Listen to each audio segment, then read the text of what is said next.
तो जरूर जो पहले आए हैं उन्होंने 84 जन्म लिए हैं। पहले आए हैं माना सतयुग में, सतयुग में भी तो कोई पहले जन्म में आए होंगे, कोई दूसरे तीसरे जन्म में।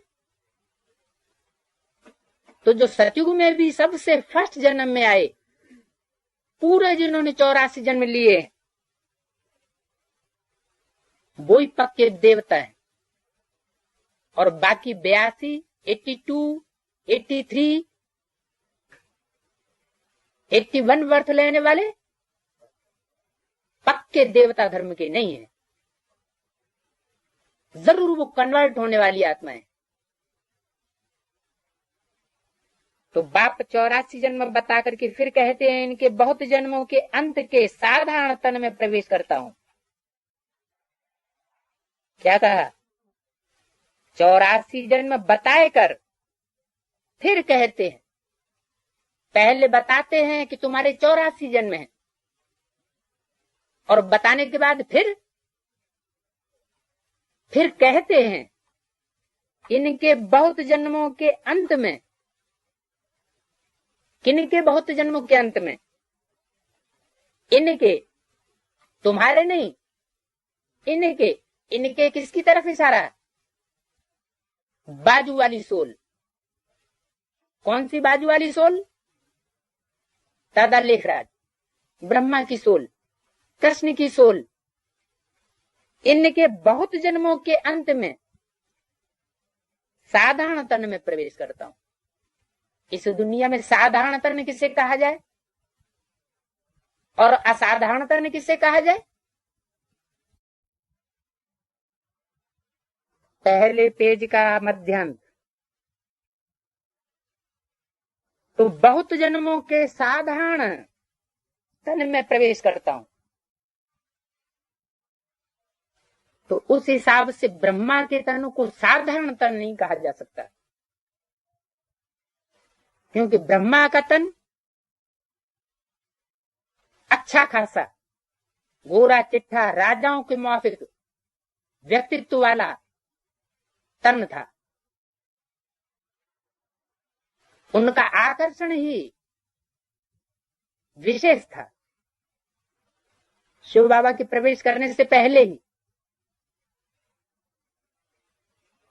तो उसको साधारण तन नहीं कह सकते, आर्थिक रीति से भी साधारण नहीं और शारीरिक रीति से भी साधारण तन नहीं कहा जा सकता। इसलिए यहां बोला कि 84 जन्म बताकर फिर कहते हैं, यानी पहले 84 जन्म बताते हैं ब्रह्मा के तन द्वारा, फिर कहते हैं इनके बहुत जन्मों के अंत में साधारण तन में प्रवेश करता हूं। अर्थात ब्रह्मा का भी जब 84 जन्म का अंत होता है 69 में, तो 69 में वो आत्मा भी सूक्ष्म शरीर धारण करती है, और सूक्ष्म शरीर भी जब पूरा होता है तब वो आत्मा जिस ब्राह्मण बच्चे का आधार लेती है वो बच्चा ही ब्रह्मा कहा जाता है, क्योंकि ब्रह्मा तन में ही परमात्मा शिव को प्रवेश करना है। क्योंकि ब्रह्मा की सोल उसमें प्रवेश होती है, जिसकी यादगार शंकर के मस्तक पर आज भी चंद्रमा अधूरा दिखाया जाता है।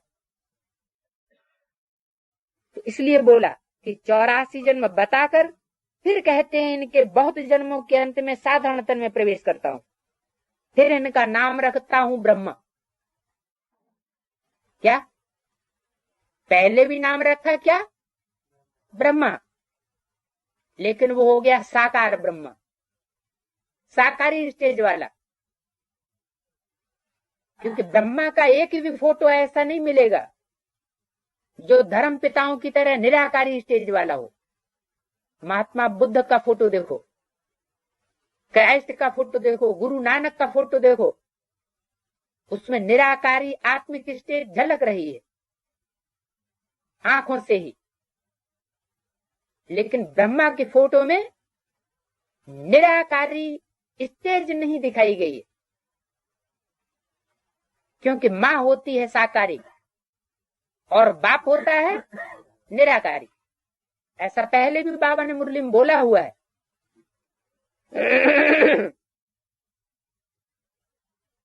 तो फिर इनका नाम रखता हूं ब्रह्मा, इसलिए एक वाणी में कहा है ये ब्रह्मा चला जावे तो क्या स्वर्ग की स्थापना नहीं होगी?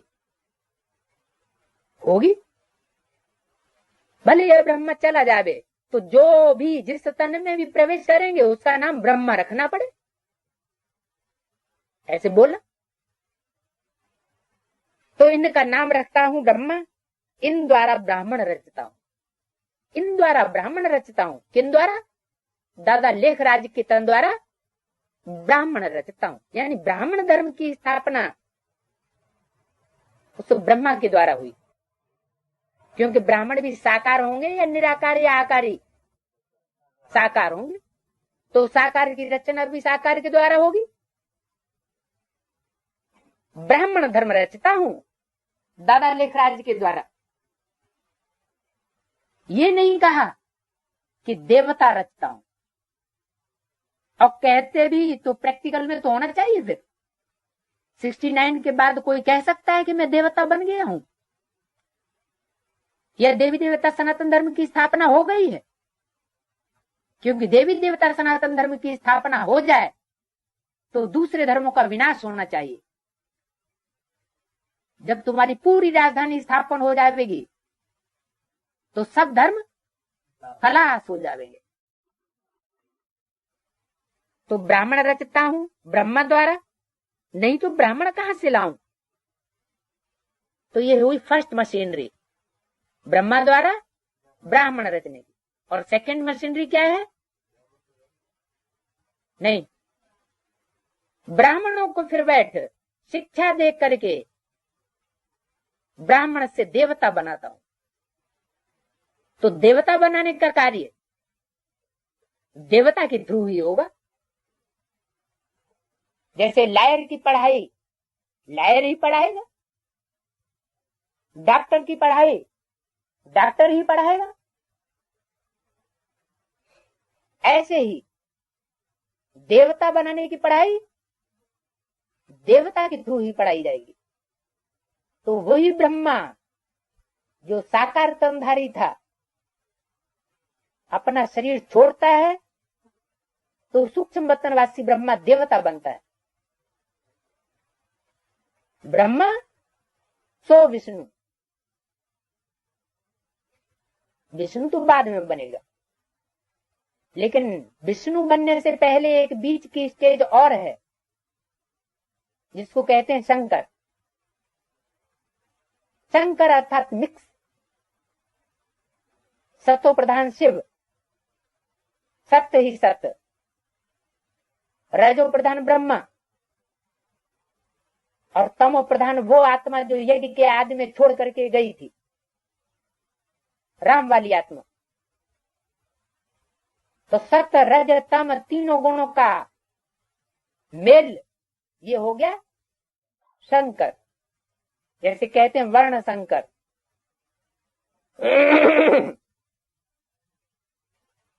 तो ब्राह्मण कहां से लाऊं? ब्रह्मा का बाप कभी सुना है क्या? है? कोई ब्रह्मा का भी बाप होता है क्या? किसे कहेंगे ब्रह्मा का बाप? जरूर कहेंगे भगवान। ब्रह्मा का बाप कौन? भगवान। ब्रह्मा और विष्णु को दिखाते हैं सूक्ष्म वतन में। शंकर को क्यों छोड़ दिया? शंकर को नहीं दिखाते हैं सूक्ष्म वतन में। सूक्ष्म वतन में तो दिखाते हैं, लेकिन सूक्ष्म वतन में भी सबसे ऊंचे तबक्के में ब्रह्मापुरी से भी ऊपर विष्णुपुरी और विष्णुपुरी से भी ऊपर परम धाम की ओर शंकरपुरी दिखाई जाती। यह है ऊंचे से ऊंची स्टेज। मनुष्य तन रूपधारी देवताओं में जो ऊंची से ऊंची स्टेज है उसको कहा जाता है देव देव महादेव। तो देवताओं में भी सबसे बड़ा, इसलिए वाणियों में, मुरलियों में बोला हुआ है, नेक्स्ट टू शिव है शंकर, नेक्स्ट टू शिव है प्रजापिता, नेक्स्ट टू शिव है कृष्ण। तो शिव ज्योति बिंदु के बाद जो गाड का रूप है वो परमात्मा शिव का ये स्वरूप है। चाहे उसको संगम युगी कृष्ण कहा जाए, चाहे शंकर कहा जाए, और चाहे प्रजापिता कहा जाए। तो ब्रह्मा विष्णु को दिखाते हैं सूक्ष्म वतन में। तो ब्रह्मा का बाप कौन हुआ है? ब्रह्मा। ब्रह्मा ने बड़ी, और मां माने मां।